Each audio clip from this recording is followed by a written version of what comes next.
बिस्मिल्लाहिर्रहमानिर्रहीम। बड़ी मुहब्बत नाल सब नूं जैन नूं आखनी आ। अज दी एक निक्की जी महफिल असी रखी साडे बहुत ही प्यारे परौणे जुबैर खान एडवोकेट और उन्हां दे नाल जोहेब, बाबर, फरुख और सारियां दे एजाज़ च असल च इन्हां दे नाल मेरा एक खास ताल्लुक इस हवाले नाल भी है कि सारियां दा ताल्लुक गुजरात नाल है। बड़ी देर तो माशाअल्लाह यूरोप च रह रहे ने और जुबैर खान साहब के वालिद जिहड़े ने 70 च चले गए सन ते इन्होंने अगरचे इत्थे ही तालीम हासिल की स्कूल तक और कॉलेज तक, फिर बाकी जाके उत्थे तालीम हासिल की। उत्थे हुण बहुत कामयाब एक वकील ने ते जितने भी पाकिस्तान के हवाले नाल कुछ जिहड़े लोग जानते हैं उन्होंने 80-90% केसिस एक करते हैं और अपने लोगों लिए बड़ा काम कर रहे हैं। बाकी भी सारे केसिस करते हैं लेकिन खसूसन ओवरसीज़ के हवाले नाल इन्हां बड़ियां खिदमात ने ते असी उन्होंने लोगों को हमेशा ही बड़ा पसंद करने दुआ करने कि जिहड़े बाहर जाके ते अपने मुल्क नाल जुड़े रहंदे ने और अपने लोगों नाल जुड़े रहंदे ने और उन्हां दी मेरे ख्याल ज़्यादा सलाहन की लोड़ है क्योंकि प्रदेश च रह के भी पाकिस्तान की बैटरमेंट लिए काम करते हैं। तो मैं बड़ी मशकूर हाँ कि तुसीं अज आए और असी चाहते हैं कि थोड़ी जी जुबैर खान साहब को गल करिए, सानू दसन कि होर तफसील नाल कि की कर रहे हैं उत्थे और की चैलेंजेस ने और अपनी सोसाइटी के हवाले नाल, अपनी कम्यूनिटी के हवाले नाल और जर्मन कौम के हवाले नाल, और ये भी थोड़ा जिहा दसन असी की करिए कि असी भी कर्जियां चों निकल के एक खुद मुख्तार मुआशी तौर पर कौम बन सकीए। मैनू जर्मनी 1-2 बारी जाने का इतफाक होया तो मैं जिस कौम तो बहुत ज़्यादा मुतासर हुई हाँ कि इतना एक बर्बाद हिस्सा उन्होंने इतने कम अरसे च उन्होंने दोबारा तो तरक्की याफ्ता इलाका बनाया। तो एक ऐसी कौम जिहड़ी कि चैलेंजेस कबूल करती है, ਉਹਦੇ ਕੋਲ कुछ सीखना चाहिए। तो जुबैर खान बिस्मिल्लाहिर्रहमानिर्रहीम। सब दोस्तों का भाइयों का बहुत शुक्रिया जिहड़ा अपने बिजी स्कैजूल के टाइम कढ़ के इत्थे तशरीफ लैके आए ने। तो सब तो ज़्यादा थैंक यू और एप्रीसीएशन डॉक्टर सुगरा सदफ का जिन्होंने इत्थे अज सानू सारिਆਂ ਨੂੰ इकट्ठा किया तो एक पुरतकल्लफ शाया दिता। तो जिस तरह उन्होंने दसिया कि असी जर्मनी में काफ़ी देर तो हाँ, उत्थे मैं इमीग्रेशन लॉ मैं स्पैशलाइजेशन की है। तो इस टाइम मेरे यहाँ 2 लॉ ऑफिसर्स ने जिहड़े असी रन कर रहे हैं। साथ ही असी मैं Pakistan overseas alliance forum Europe का सीनियर वाइस प्रेजिडेंट भी हाँ। वो इस तरह होंगे कि असी जिन्नी भी कम्यूनिटी है वे जिस तरह हर एक यूरोपीयन कंट्री के साड़ी एक बॉडी है PUF के नाँ थी। तो असी एक मेन बनाई हुई है PUF यूरोप जिहदे सदर इस टाइम इजाज़ हुसैन प्यारा साहब ने, जिन्हों के थ्रू फिर साड़ी अज मुलाकात भी इत्थे हुई है। तो जिस तरह तुसीं पुछ रहे सो कि असी एक ही चीज़ करिए जिहदे नाल असी भी अपनी इत्थे चेंजिंग्स लिया सकीए। तो मैं समझना वा कि जिहड़ा जर्मन कौम दे विच असी वेख्या है वो है कि वो एक बड़ी डिसिपलिन कौम है।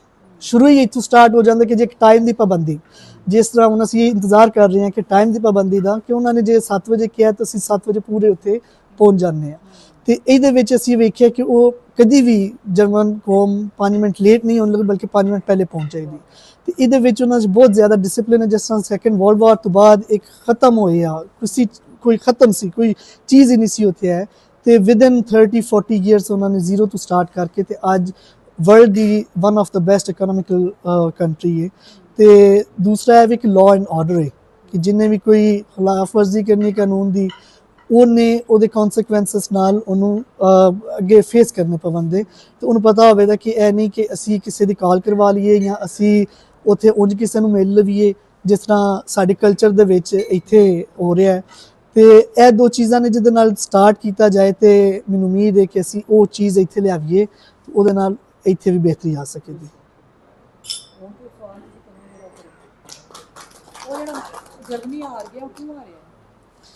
ਉਹਦੀ भी थोड़ी जी इंटरनेशनल पॉलिसीज़ ने ना जिस तरह अमेरिका के नाल चल रहा है। एक तो है भी इसराइल का भी इशू वे, दूसरा है भी कि जी इस टाइम UN की जनरल सैकटरी वो sari German x foreign minister है। तो वो साड़ी जी चेंजिंग भी हुई है, 2 इलैक्शन हुए हैं विदिन 2 ईयर्स। वो वास्ते उन्होंने जी पार्टी है ग्रीन पार्टी वो भी इस टाइम हुकूमत में नहीं है। तो वो क्योंकि UN की जनरल सैकटरी सी वो भी उन्होंने काफ़ी तां वास्ते फर्क पड़े। अच्छा, मैं एथन्स गई उत्थे मैं देखा पाकिस्तानियों की हालत बड़ी भैड़ी मन लगी। जर्मनी च की कैसे है पाकिस्तानी मोस्टली कैसे ने, गुरबत है कि ठीक ने? नहीं, पाकिस्तानी जर्मनी के काफ़ी अच्छे हालात ने क्योंकि एक तो सोशल सिस्टम जर्मनी का काफ़ी अच्छा है। दूसरा यह वे कि जेडे जर्मनी एक लीगल स्टेटस रहना बहुत मुश्किल है। ਗ੍ਰੀਸ ਸਪੇਨ ਇਟਲੀ ਦੂਸਰੇ ਜਿਹੜੇ ਮਮਾਲਿਕ ਨੇ ਉਹਦੇ ਵਿੱਚ ਤੁਸੀਂ ਸੈਟਲ ਜਲਦੀ ਹੋ ਜਾਂਦੇ ਹੋ। ਉਹ ਜਲਦੀ ਸੈਟਲ ਹੋਣ ਦੀ ਵਜ੍ਹਾ ਤੋਂ ਵੀਕ ਸੋਸ਼ਲ ਸਿਸਟਮ ਦੀ ਵਜ੍ਹਾ ਤੋਂ ਫਿਰ ਤੁਹਾਨੂੰ ਇਸ ਤਰ੍ਹਾਂ ਦੇ ਇਸ਼ੂ ਫੇਸ ਕਰਨੇ ਪੈਂਦੇ ਨੇ। ਲੇਕਿਨ ਜਰਮਨੀ ਦੇ ਵਿੱਚ ਇਹ ਵੀ ਉਹ ਮੂਵ ਹੋ ਰਹੇ ਨੇ, ਇੱਕ ਤੇ ਜਿਹੜੇ ਪੁਰਾਣੇ ਬੰਦੇ ਉੱਥੇ ਗਏ ਨੇ ਵੈਲ ਐਸਟੈਬਲਿਸ਼ਡ ਨੇ, ਦੂਸਰਾ ਸਟੂਡੈਂਟਸ ਜਾਂ ਵਰਕ ਵੀਜ਼ੇ ਤੇ ਗਏ ਨੇ, ਤੀਸਰਾ ਉਹਦੇ ਵਿੱਚ ਜਿੰਨੇ ਵੀ ਇਟਲੀ ਸਪੇਨ ਗ੍ਰੀਸ ਪੁਰਤਗਾਲ ਦੇ ਜਿਨ੍ਹਾਂ ਨੇ PR ਲੈ ਲਈ ਉਹ ਮੂਵ ਕਰ ਗਏ ਨੇ, ਜਿਹੜੇ ਆਲਰੇਡੀ ਯੂਰਪ ਦੇ ਵਿੱਚ ਕਾਫੀ ਦੇਰ ਤੋਂ ਨੇ ਤੇ ਉਹਨਾਂ ਨੂੰ ਇਸ ਚੀਜ਼ਾਂ ਦਾ ਪਤਾ ਹੈ ਕਿਸ ਤਰ੍ਹਾਂ ਕਰਨਾ, ਤੇ ਉਹ ਵੀ ਇਸ ਟਾਈਮ ਵੈਲ ਐਸਟੈਬਲਿਸ਼ਡ ਬਿਜ਼ਨਸਮੈਨ ਨੇ ਉੱਥੇ। ਲੇਕਿਨ ਤੁਸੀਂ ਲੋਕ ਉਹਨਾਂ ਦੀ ਗਵਰਨਮੈਂਟ ਸਰਵਿਸ ਵਿੱਚ ਜਾਂਦੇ ਹੋ ਕਿ ਨਹੀਂ ਪਾਕਿਸਤਾਨੀ? ਇਸ ਟਾਈਮ ਹੁਣ ਨੈਕਸਟ ਜਨਰੇਸ਼ਨ ਸਾਡੀ ਸਟਾਰਟ ਹੋ ਰਹੀ ਹੈ, ਜਿਸ ਤਰ੍ਹਾਂ ਦੀ ਹੁਣ ਸਾਡੀ ਜਨਰੇਸ਼ਨ ਸੈਕੰਡ ਜਨਰੇਸ਼ਨ ਹੈ ਜਰਮਨੀ ਦੇ ਵਿੱਚ, ਜਿਹੜੇ ਕਾਫੀ ਫਿਰ ਫੀਲਡ ਦੇ ਵਿੱਚ ਨੇ। ਦੋ ਭਾਈ ਮੇਰੇ ਉੱਥੇ ਡਾਕਟਰ ਨੇ, ਇੱਕ ਭਾਈ ਬਿਜ਼ਨਸਮੈਨ ਹੈ, ਉਹਦੇ ਵਿੱਚ ਉਹਨੇ ਕਾਫੀ ਆਪਣੀ ਕੰਪਨੀ ਨੂੰ ਕੀਤੀ ਹੈ ਵੀ ਸਪਰੈਡ ਆਊਟ ਕੀਤੀ ਹੈ ਪੂਰੇ ਜਰਮਨੀ 'ਚ। ਤੇ ਇਸ ਤਰ੍ਹਾਂ ਸਾਡੀ ਹੁਣ ਸੈਕੰਡ ਜਨਰੇਸ਼ਨ ਹੈ। ਦੋ ਦੋਸਤ ਨੇ ਉਹ ਪੁਲਿਸ ਆਫਿਸਰਸ ਨੇ, ਤੇ ਜਿਹੜੀ ਉਹਨਾਂ ਦੀ ਗਵਰਨਮੈਂਟ ਵਿੱਚ ਵੀ ਸਰਵਿਸਿਜ਼ ਦੇ ਵਿੱਚ ਹੁਣ ਆ ਰਹੇ ਨੇ, ਐਂਟਰ ਹੋ ਰਹੇ ਨੇ। ਪਾਕਿਸਤਾਨ ਦੇ ਹਵਾਲੇ ਨਾਲ ਜਿਹੜੇ ਜਰਮਨੀ 'ਚ ਜਿਸ ਤਰ੍ਹਾਂ ਅਸੀਂ ਮੁਖਤਲਿਫ ਮੁਲਕਾਂ 'ਚ ਤੱਕਨੇ ਤਨਜ਼ੀਮਾਂ ਜਿਹੜੀ ਲਿੰਕ ਨੇ ਪਾਕਿਸਤਾਨ ਵਿੱਚ ਉਹਨਾਂ ਨਾਲ ਉਹ ਕਾਫੀ ਉਹਦੇ ਵਿੱਚ ਪਾਰਟਿਸਿਪੇਟ ਕਰਦੇ ਨੇ। ਅੱਛਾ ਜੀ, ਤੁਸੀਂ ਇਹ ਗੱਲ ਦੱਸੋ ਕਿ ਜਿਹੜਾ ਤੁਹਾਡਾ ਸਬਜੈਕਟ, ਜਿਹੜਾ ਤੁਹਾਡਾ ਆਪਣਾ ਸਬਜੈਕਟ ਹੈ, ਬਾਕੀ ਗੱਲਾਂ ਤੇ ਤੁਸੀਂ ਮਾਸ਼ਾਅੱਲਾ ਬੜੀਆਂ ਅੱਛੀਆਂ ਦੱਸ ਰਹੇ ਹੋ, ਕਿ ਜਿਹੜੇ ਪਾਕਿਸਤਾਨੀ ਨੇ ਨੌਜਵਾਨ ਨੇ ਇਹਨਾਂ ਲਈ ਕੀ ਵੈਨਿਊਜ਼ ਨੇ ਜਰਮਨੀ ਦੇ ਵਿੱਚ? ਨੰਬਰ 1 ਗੱਲ। ਨੰਬਰ 2, ਕਿਆ ਉਹਨਾਂ ਨੂੰ ਜਾਣਾ ਚਾਹੀਦਾ ਹੈ? ਕਿਸ ਕਿਸਮ ਦੇ ਲੋਕਾਂ ਨੂੰ ਜਾਣਾ ਚਾਹੀਦਾ? ਕੋਈ ਕੁਆਲੀਫਾਈਡ ਲੋਕਾਂ ਨੂੰ ਜਾਣਾ ਚਾਹੀਦਾ, ਕੋਈ ਲੇਬਰ ਦੇ ਵਿੱਚ ਜਾਣਾ ਚਾਹੀਦਾ? ਕਿੰਨਾ ਫੀਲਡਸ ਦੇ ਵਿੱਚ ਤੁਸੀਂ ਸਮਝਦੇ ਹੋ ਕਿ ਪਾਕਿਸਤਾਨ ਦੇ ਲੋਕਾਂ ਨੂੰ ਜਰਮਨੀ ਦੇ ਵਿੱਚ ਅੱਛੇ ਮੌਕੇ ਮਿਲ ਸਕਦੇ?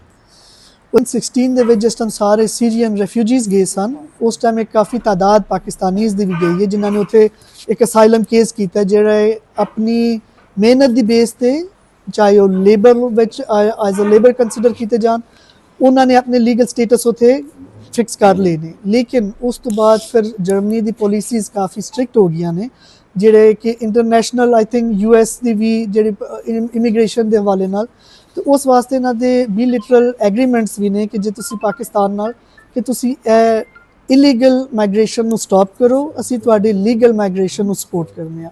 ਇਹਦਾ ਮਤਲਬ ਹੈ ਜਿਹੜੇ ਕੁਆਲੀਫਾਈਡ ਨੇ ਉਹ ਤੁਸੀਂ ਲੀਗਲ ਤਰੀਕੇ ਨਾਲ ਆਓ, ਜਿਹੜੇ ਇਲੀਗਲ ਨੇ ਉਹਨਾਂ ਤੁਸੀਂ ਬੈਨ ਕਰੋ। ਇਹਨਾਂ ਨੇ ਫਿਰ ਆਪਣੀ ਐਮਬੈਸੀਜ਼ ਦੇ ਨਾਲ ਵੀ ਇਸ ਤਰ੍ਹਾਂ ਦੇ ਲਾਅ ਕੀਤੇ ਨੇ ਕਿ ਜੇ ਤੁਸੀਂ ਹਾਈਲੀ ਕੁਆਲੀਫਾਈਡ ਹੋ ਜਾਂ ਤੁਹਾਡੇ ਕੋਲ ਕੋਈ ਡਿਗਰੀ ਹੋਲਡਰ ਹੋ, ਤੁਹਾਨੂੰ ਉੱਥੇ ਜੌਬ ਆਫਰ ਹੋ ਰਹੀ ਹੈ ਜਾਂ ਫਿਰ ਤੁਸੀਂ ਜੌਬ ਸਰਚ ਵੀਜ਼ਾ ਲੈ ਕੇ ਜਾਣਾ ਚਾਹੁੰਦੇ ਹੋ, ਤੇ ਤੁਹਾਨੂੰ ਆਪਸ਼ਨ ਦੇ ਰਹੇ ਨੇ ਕਿ ਤੁਸੀਂ ਆ ਜਾਓ ਇੱਥੇ ਜੌਬ ਢੂੰਢ ਲਓ ਤੇ ਅਸੀਂ ਫਿਰ ਤੁਹਾਨੂੰ ਲੀਗਲ ਸਟੇ ਦੇ ਦਿੰਦੇ ਹਾਂ। ਉਹਦੇ ਵਿੱਚ ਇਹ ਵੀ ਕਿ ਤੁਸੀਂ 2 ਸਾਲ ਦੇ ਬਾਅਦ ਵੀ, ਜਿਹੜਾ ਕਿ ਇੱਕ ਬਹੁਤ ਕਮ ਅਰਸਾ ਹੈ, ਉਹਦੇ ਵਿੱਚ ਆਪਣਾ PR ਵੀ ਲੈ ਸਕਦੇ ਹੋ, ਜਿਹੜਾ ਪਰਮਾਨੈਂਟ ਰੈਜ਼ੀਡੈਂਸੀ ਹੈ, ਜਾਂ ਫਿਰ ਤੁਸੀਂ 5 ਸਾਲ ਬਾਅਦ ਨੈਸ਼ਨੈਲਿਟੀ ਵੀ ਅਪਲਾਈ ਕਰ ਸਕਦੇ ਹੋ। ਇਹ ਸਾਰੀ ਸਹੂਲਤਾਂ ਉਹਨਾਂ ਨੂੰ ਦਿੱਤੀਆਂ ਗਈਆਂ ਨੇ ਜਿਹੜੇ ਕਿ ਪਹਿਲੇ ਹੀ ਕੁਆਲੀਫਾਈਡ ਨੇ। ਸਟੂਡੈਂਟਸ ਕਾਫੀ ਇਸ ਟਾਈਮ ਉੱਥੇ ਯੂਨੀਵਰਸਿਟੀ 'ਚ ਐਨਰੋਲਡ ਵੀ ਨੇ, ਤੇ ਇੱਕ ਸਮੈਸਟਰ ਦੇ ਵਿੱਚ ਤਕਰੀਬਨ 3 ਤੋਂ 4 ਹਜ਼ਾਰ ਵੀਜ਼ੇ ਲੱਗ ਰਹੇ ਨੇ ਸਿਰਫ ਪਾਕਿਸਤਾਨੀਆਂ ਦੇ, ਜਿਨ੍ਹਾਂ ਨੂੰ ਅਪਰਚੁਨਿਟੀ ਦਿੱਤੀ ਜਾਂਦੀ ਹੈ ਕਿ ਤੁਸੀਂ ਜਾਓ ਉੱਥੇ ਯੂਨੀਵਰਸਿਟੀ 'ਚ ਆਪਣੇ ਕੰਪਲੀਟ ਕਰੋ ਸਟੱਡੀਜ਼, ਫਿਰ ਉਹਨੂੰ ਆਪਣੇ ਵੀਜ਼ਾ ਸਟੇਟਸ ਨੂੰ ਵੀ ਤੁਸੀਂ ਕਨਵਰਟ ਕਰਵਾ ਸਕਦੇ ਹੋ, ਚਾਹੇ ਜੌਬ ਸਰਚ ਵੀਜ਼ਾ ਹੋਵੇ ਜਾਂ ਫਿਰ ਕੱਲ੍ਹ ਨੂੰ ਜੌਬ ਮਿਲ ਕੇ ਵਰਕ ਵੀਜ਼ੇ ਦੇ ਵਿੱਚ। ਸੁਣਿਆ ਕਿ ਸ਼ੈਫ ਔਰ ਇਸ ਕਿਸਮ ਦੇ ਬੇਕਰੀ ਦੇ ਜਿਹੜੇ ਬੜੇ ਮਾਹਿਰ ਨੇ ਸਾਡੇ ਕੋਲ ਇੱਥੇ ਲੋਕ, ਜਿਨ੍ਹਾਂ ਨੇ ਅੱਛੇ ਇੰਸਟੀਟਿਊਸ਼ਨ ਤੋਂ ਇਹ ਕੰਮ ਸਿੱਖਿਆ ਹੈ, ਉਹਨਾਂ ਲਈ ਅੱਛੇ ਮੌਕੇ ਨੇ ਉੱਥੇ? ਜੀ ਇਸ ਤਰ੍ਹਾਂ ਹੀ ਹੈ, ਲੇਕਿਨ ਉਹਦੇ ਵਿੱਚ ਵੀ ਥੋੜ੍ਹਾ ਜਿਹਾ ਡਿਫਰੈਂਸ਼ੀਏਟ ਕਰੋ ਤੁਸੀਂ ਕਿ ਇੱਕ ਹੁੰਦਾ ਸਿਰਫ ਤੁਹਾਡੇ ਕੋਲ ਐਕਸਪੀਰੀਅੰਸ ਹੈ, ਐਕਸਪੀਰੀਅੰਸ ਬੇਸ ਤੇ ਜਰਮਨ ਗਵਰਨਮੈਂਟ ਅਲਾਉ ਨਹੀਂ ਕਰਦੀ, ਕਿਉਂਕਿ ਉਹ ਫਿਰ ਐਜ਼ ਅ ਲੇਬਰ ਕੰਸੀਡਰ ਕੀਤਾ ਜਾਂਦਾ ਹੈ, ਤੇ ਲੇਬਰ ਦਾ ਕੋਈ ਲਾਅ ਨਹੀਂ ਕਿ ਉਹਨਾਂ ਨੂੰ ਵਰਕ ਵੀਜ਼ਾ ਦਿੱਤਾ ਜਾਏ। ਜਿਸ ਤਰ੍ਹਾਂ ਸਾਊਦੀਆ UAE ਦੇ ਵਿੱਚ ਜਾਂਦੇ ਨੇ ਬੰਦੇ, ਉਸ ਤਰ੍ਹਾਂ ਦਾ ਨਹੀਂ ਹੈ। ਉਹਨਾਂ ਵਿੱਚ ਇਹ ਵੀ ਕਿ ਜੇ ਤੁਸੀਂ ਇਸ ਤਰ੍ਹਾਂ ਦਾ ਕੋਈ ਡਿਪਲੋਮਾ ਕੀਤਾ ਹੋਇਆ ਹੈ, ਤੁਸੀਂ ਯੂਨੀਵਰਸਿਟੀ ਡਿਗਰੀ ਹੋਲਡਰ ਨਹੀਂ, ਤੁਸੀਂ ਡਿਪਲੋਮਾ ਕੀਤਾ ਹੋਇਆ 2 ਸਾਲ ਦਾ 3 ਸਾਲ ਦਾ, ਉਹਨੂੰ ਤੁਸੀਂ ਉੱਥੇ ਰਿਕਗਨਾਈਜ਼ ਕਰਵਾਓ ਤੇ ਉਸ ਫੀਲਡ ਦੇ ਵਿੱਚ ਜੌਬ ਕਰੋ। ਜਾਂ ਜਿਹੜੇ ਸਾਡੇ ਕਿ ਇੱਥੇ ਯੰਗ ਜਨਰੇਸ਼ਨ ਹੈ ਜਿਨ੍ਹਾਂ ਨੂੰ ਅੱਗੇ ਪਤਾ ਯੂਰਪ ਸੈਟਲ ਹੋਣਾ ਚਾਹੁੰਦੇ ਨੇ, ਉਹ ਇੱਥੇ ਲੈਂਗੁਏਜ ਬੇਸਿਕ ਲੈਂਗੁਏਜ ਸਿੱਖਣ, ਉੱਥੇ ਐਡਮਿਸ਼ਨ ਲਵਣ ਡਿਪਲੋਮਾ ਵਾਸਤੇ, ਤੇ ਉੱਥੇ ਆਪਣਾ 3 ਸਾਲ ਦਾ ਡਿਪਲੋਮਾ ਕਰਨ। ਇਹਨਾਂ ਵਾਸਤੇ ਉਹਨਾਂ ਨੇ ਆਪਸ਼ਨ ਦਿੱਤੇ ਨੇ, ਵੀਜ਼ਾ ਸਟੇਟਸ ਦਿੱਤੇ ਨੇ, ਤੇ ਉਹ ਤੁਸੀਂ ਉੱਥੇ ਡਾਇਰੈਕਟ ਆਨਲਾਈਨ ਅਪਲਾਈ ਕਰਕੇ ਜਾ ਸਕਦੇ ਹੋ। तारिक मुनीर है और मैं सेक्रेटरी कंपनी सेक्रेटरी हूँ सुथरा पंजाब अथॉरिटी में।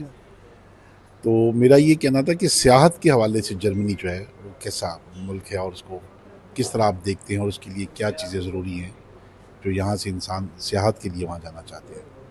सेहत के लिए कि सियाहत, सैर व तफरी के लिए, टूरिज्म। यस, अच्छा, उसमें ये देखिए कि टूरिज़म की शेंजन कंट्रीज़ की मैं पहले बात करूँगा कि उसमें बहुत बड़ी डिमांड है, क्योंकि जितने भी पाकिस्तानी इधर हैं वो जाना चाहते हैं सैर करने के लिए। स्पेशली जर्मनी में भी अभी भी रिसेंटली मेरी एक वीज़ा ऑफिसर जर्मन एम्बेसी के साथ बात हो रही थी। वो कह रहा था कि 9000 एप्लीकेंट्स अभी अपॉइंटमेंट के लिए इंतज़ार कर रहे हैं, उनकी वेटिंग लिस्ट पे हैं। मसला ये है कि उनको वो इतना जल्दी एंटरटेन भी नहीं करते कि उनके माइग्रेशन का प्रेशर बहुत ज़्यादा है, कि वो कहते तो टूरिज़म के लिए हैं लेकिन स्लिप होने की रेशो बहुत ज़्यादा है।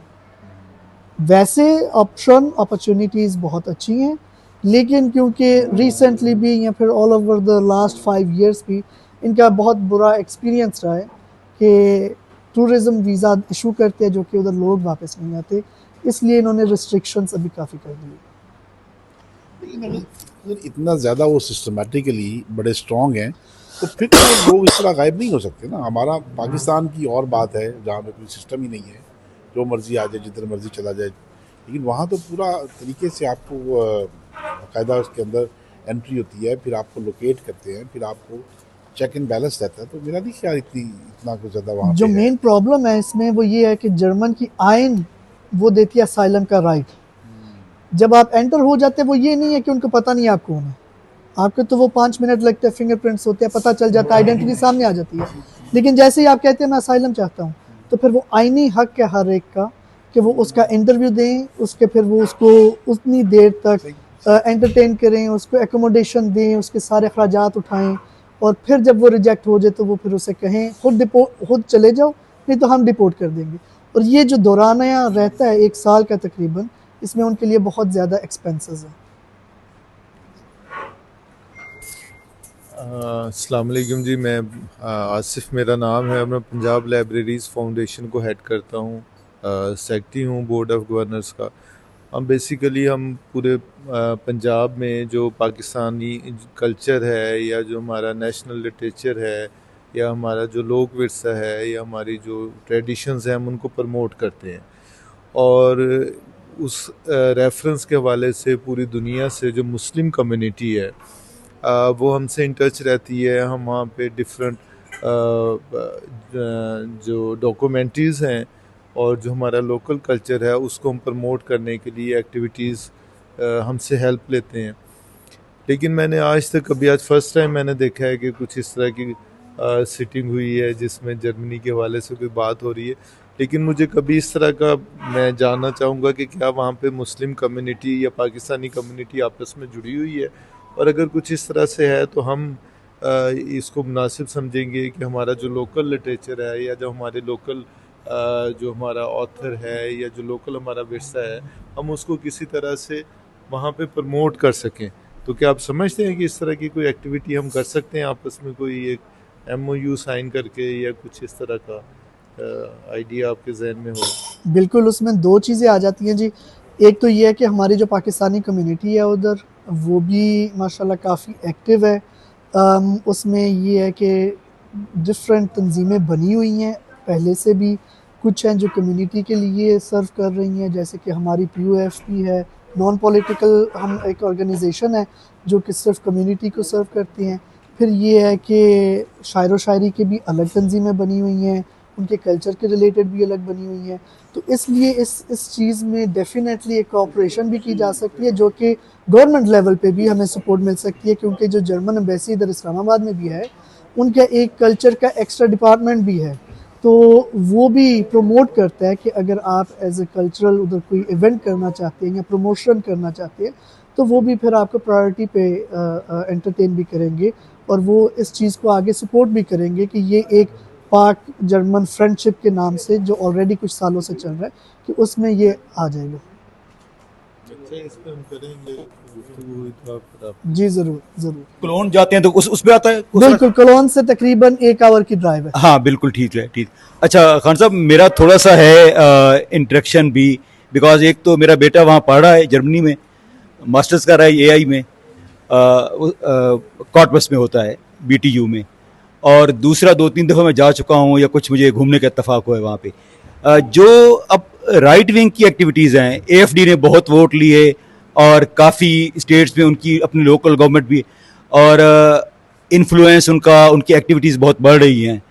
जिस चीज़ से यहाँ हम घबराते हैं वहाँ पे वो चीज़ अब लग रहा है कि शायद फिर वही नेशनलिज्म हो। तो पाकिस्तानी कम्युनिटी के लिए कुछ थ्रेट्स आप महसूस करते हैं आने वाले वक्तों में? राइट विंग की एक्टिविटीज और इन्फ्लुएंस बढ़ने की वजह से? बिल्कुल डेफिनेटली ये सिर्फ पाकिस्तानी कम्युनिटी के लिए नहीं, बिल्कुल सब फॉरेनर्स के लिए है। उसमें दो चीज़ें आ जाती हैं। एक तो ये हमारी जो गवर्नमेंट है, CDU पहले जो रही है, यहाँ अभी भी जो प्राइम मिनिस्टर है CDU का, उनका फेलियर है।